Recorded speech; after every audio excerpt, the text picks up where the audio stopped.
आदाब नाजरीन, मैं सैयद आमिर हनीफ, आप देख रहे हैं गवाह न्यूज़। हल्द्वानी जहां 2 दिन पहले बदतरीन मुस्लिम कश फसादात टूट पड़े, जहां चुन चुन कर मुसलमानों को गोली मारी गई, जहां दहशतगर्द पुलिस फोर्स के साथ मिलकर मुसलमानों पर हमले किए, अब वहां अजीब सा गम, गुस्सा, खौफ का माहौल है। फसादात पुरतशद्दुद वाक़यात की मजिस्ट्रेट के ज़रिए तहक़ीक़ात के अहकामात जारी किए गए हैं। फसादात में मुलविस होने के इल्ज़ाम में 5000 अफराद पर मुक़दमा दर्ज किया गया है। सवाल ये है कि क्या इन 5000 अफराद के घरों पर भी बुलडोज़र चलाए जाएंगे?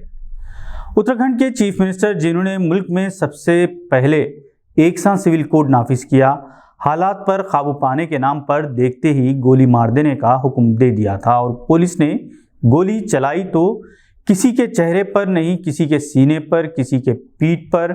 यूं तो 5 अफराद की हलाकत की सरकारी खबर है, मगर सोशल मीडिया के हवालों से कम 25 अफराद या मुसलमानों के जाँ बहक होने की खबर है। हल्द्वानी उत्तराखंड का एक ऐसा शहर है जहां 41% या 80,000 मुसलमान आबाद हैं। यहाँ मदारिस और मुस्लिम इबादत गाहों पर सरकारी अराजी पर नाजायज़ कब्जे का इल्ज़ाम लगाकर बुलडोज़र चलाया जा रहा है, जिसके खिलाफ हिंदुस्तान के मुख्तलिफ शहरों के मुसलमानों के साथ साथ सिख और सेक्युलर हिंदू भी एहतजाज कर रहे हैं। हल्द्वानी के मुख्तलिफ वाक़यात से बैनुल-अक़वामी सतह पर बिलखुसूस मुस्लिम ममालिक में हिंदुस्तान की इमेज मुतासिर हो रही है। भारत रत्न अवार्ड की अहमियत को घटाया जा रहा है, ऐसा ख्याल हमारा नहीं बल्कि मुख्तलिफ शोबे हयात से ताल्लुक़ रखने वाली शख्सियात का है और आज़ाद मीडिया भी इस पर अब सवाल उठा रहा है। भारत रत्न अवार्ड पहले अडवाणी और कर्पूरी ठाकुर को देने का ऐलान किया था, अब पीवी नरसिम्हा राव के साथ साथ चौधरी चरण सिंह और स्वामीनाथन को भी देने का ऐलान किया गया है। आम तासुर यही है कि पीवी नरसिम्हा राव को भारत रत्न देने का मकसद ये जताना है कि कांग्रेस के अहम लीडर और मुल्क के साबिक वज़ीर आज़म को कांग्रेस ने नज़रअंदाज किया, हत्ता कि दिल्ली में इनकी समाधि के लिए भी जगह नहीं दी गई। इन्हें बीजेपी हुकूमत बाद अज़ मर्ग एजाज़ दे रही है।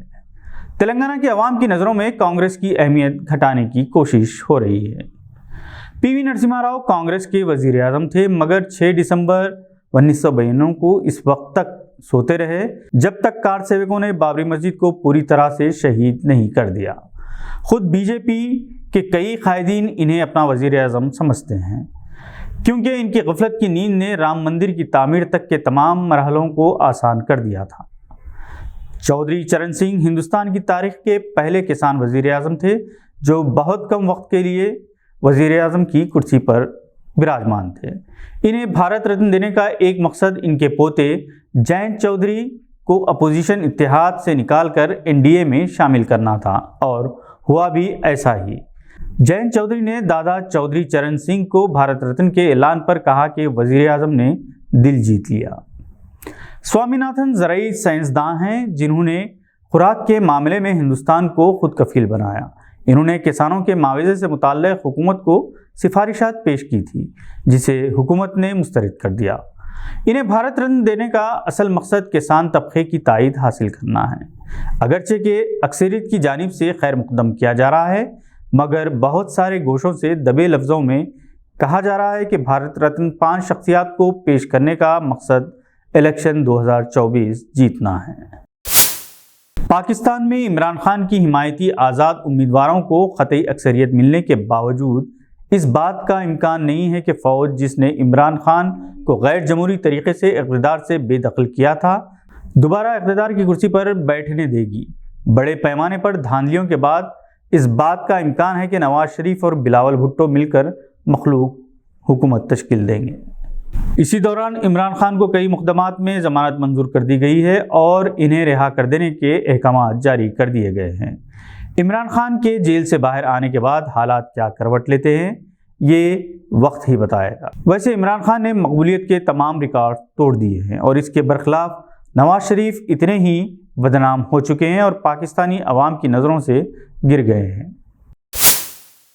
Under 19 world cup final Hindustan और ऑस्ट्रेलिया के दरमियान इतवार 11 फरवरी को खेला जाएगा।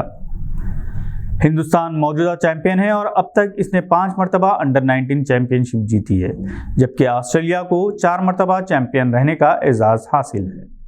انڈر 19 چیمپئن شپ میں ہندوستان کے کئی کھلاڑی ابھر کر منظر عام پر آئے ہیں جو بہت جلد قومی کرکٹ میں جگہ بنا سکتے ہیں۔ ان میں مشیر خان بھی شامل ہے، جن کے بھائی سرفراز خان کو ہندوستانی ٹیم میں شامل کیا گیا مگر وشاکھاپٹنم ٹیسٹ میں نہیں کھلایا گیا، جس پر سنیل گواسکر نے کہا کہ ایک اچھے کھلاڑی کو ٹیم سے باہر رکھ کر اس کی خود اعتمادی کو ٹھیس نہیں پہنچانی چاہیے۔